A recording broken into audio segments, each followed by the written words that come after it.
ஹல்லேலூயா. Zion வேதாகம ஆய்விற்கு அன்போடு கூட இயேசு கிறிஸ்துவின் நாமத்தில் உங்களை வரவேற்கிறேன். இன்று தினத்திலும் தானியேல் தீர்க்கதரிசியின் புஸ்தகம் அதிகாரங்கள் 7 முதல் 9 அதிகாரங்களிலுள்ள வசனங்களை தியானிக்க சர்வ வல்லமையுள்ள தேவன் தாமே நமக்கு கிருபை பாராட்டுவாராக. 7வது அதிகாரத்திலே தானியேல் கண்ட 4 பெரிய மிருகங்கள் பற்றிய சொப்பனத்தையும் அதன் விளக்கத்தையும் நாம் இங்கே காண்கிறோம்.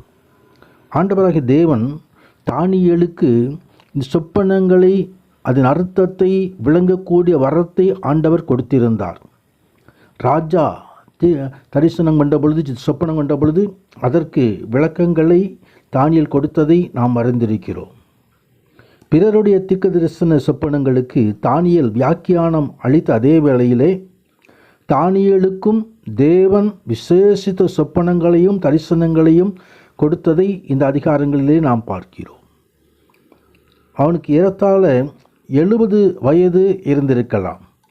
பரிசுத்த ஆவியானுடைய ஊழியமும் கிரியைகளும் விசுவாசிகளிடத்தில் முழுவதுமாய் வெளிப்படக்கூடிய கடைசி நாட்களில் தேவனது மக்கள் என்பதற்கு அடையாளமாக பலர் தீர்க்க தரிசனமான சொப்பனங்களையும் தரிசனங்களையும் காண்பார்கள் என்பதை ஏற்கனவே யோவேல் 2 அதிகாரம் 28 வசனத்திலும் அப்போஸ்தலர் 2:16 நாம் பார்க்க முடியும்.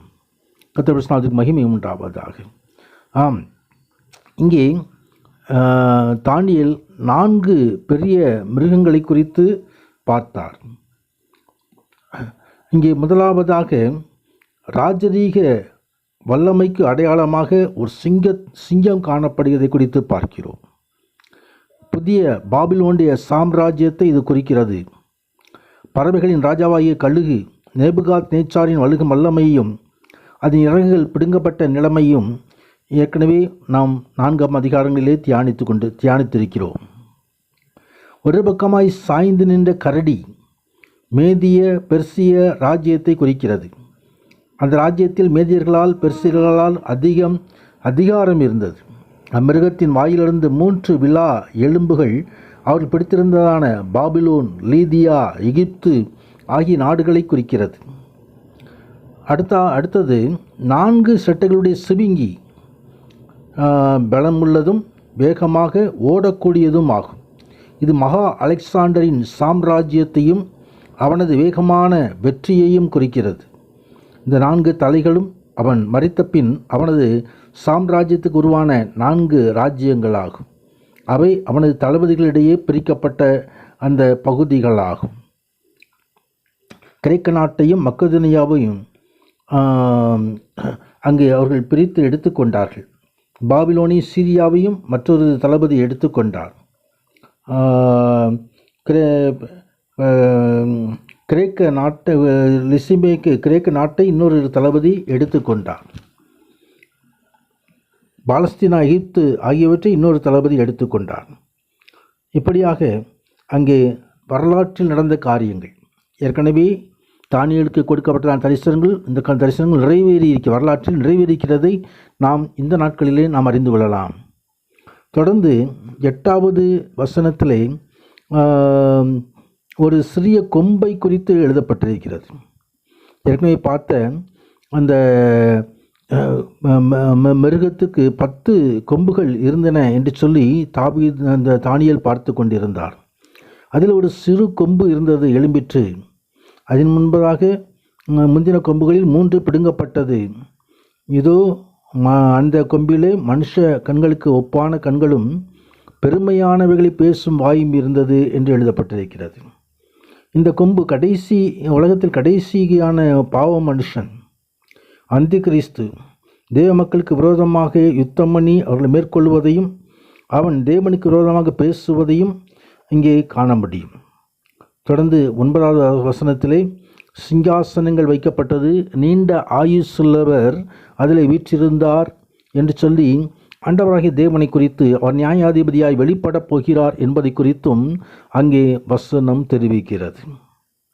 தேவநாயக்கத்த நியாயாதிபதி, இந்த உலகத்தின் நீதிமன்றங்கள் ஒருவேளை நீதியை தன் மக்களுக்கு மறுத்திருக்கலாம். ஆனால் நீதி ஒரு நாள் நிச்சயமாக, நியாயாதிபதி ஒரு நாள் வெளிப்படுவார். அவரே தேவனாய கர்த்தர். அவர் நீதியாயிருந்து எல்லா காரியங்களையும் நியாயம் தீர்ப்பார் என்று சொல்லி வேதம் பல பகுதிகளிலே நமக்கு அதை கற்றுத்தருகிறது. அது நீண்ட ஆயுசுள்ளவர் சிங்காசனத்திலே வீற்றிருந்தார்.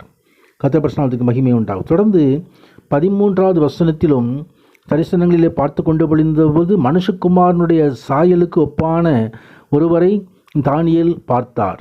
அவர் இயேசு கிறிஸ்துவானவர் என்று சொல்லி நாம் அறிகிறோம். பிதாவாகி தேவனுக்கு முன்பதாக அவர்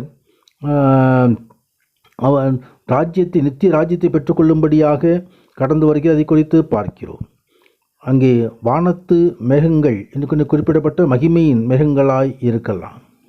அம்மேகங்கள் அவரே தெய்வீக மனுஷகுமாரன் என்றும் நமது ஆண்டவராய் இயேசு கிறிஸ்து என்றும் சுட்டி காட்டுகின்றன.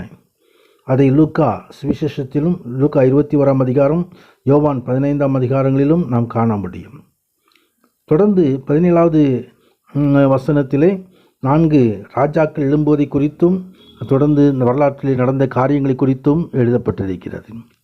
8வது அதிகாரத்திலே தானியேல் கண்ட தரிசனத்தில் 2 ஆட்டுக்கடாக்கள். இந்த ஒரு ஆட்டுக்கடா மேதிய பெர்சிய ராஜ்யத்தை குறிக்கிறது, இன்னொரு வெள்ளாட்டுக்கடா கிரேக்க சாம்ராஜ்யத்தை குறிக்கிறது. இப்படியாக ஏற்கனவே நடந்த வரலாற்று காரியங்கள் நிறைவேறியிருக்கிறது. தரிசனத்துக்கு இங்கே விளக்கம் கொடுக்கப்பட்டிருக்கிறதையும் பார்க்கிறோம். 9வது அதிகாரத்திலே தானியேல் உபவாசித்து ஜெபிக்கிறதை குறித்து பார்க்க. தரிசனங்கள் பெற்றுக்கொள்ளும் பொழுது நாம் அது ஜபத்திலே கொண்டு வர வேண்டும், ஜபத்திலே தரித்திருக்க வேண்டும். உபவாசத்தோடு ஜபித்திருக்கும் போது கர்த்தர் அதற்கு மீண்டுமாய் அவர் அதற்கு விளக்கத்தை தருகிறார். கர்த்தருடைய பரிசுத்த மகிமை கடைசி நாட்களில் சம்பவிக்கப் போவதான காரியங்கள், மேசியா சிலுவில் அறையப்பட போவதான காரியங்கள் எல்லாவற்றையும் அங்கு வெளிப்படுத்துகிறார். நாமும் கூட இந்த வசனங்களின் மூலமாக தேவனுடைய வருகைக்கு ஆயத்தமாகவும் தேவகுமாரனுடைய வருகைக்கு ஆயத்தமாகவும் ராஜ்யத்தை சுதந்திரிப்போம். கர்த்தர் மகிமையான ஆசீர்வாதங்கள் நிரப்புவாராக. ஆமீன், ஆமீன்.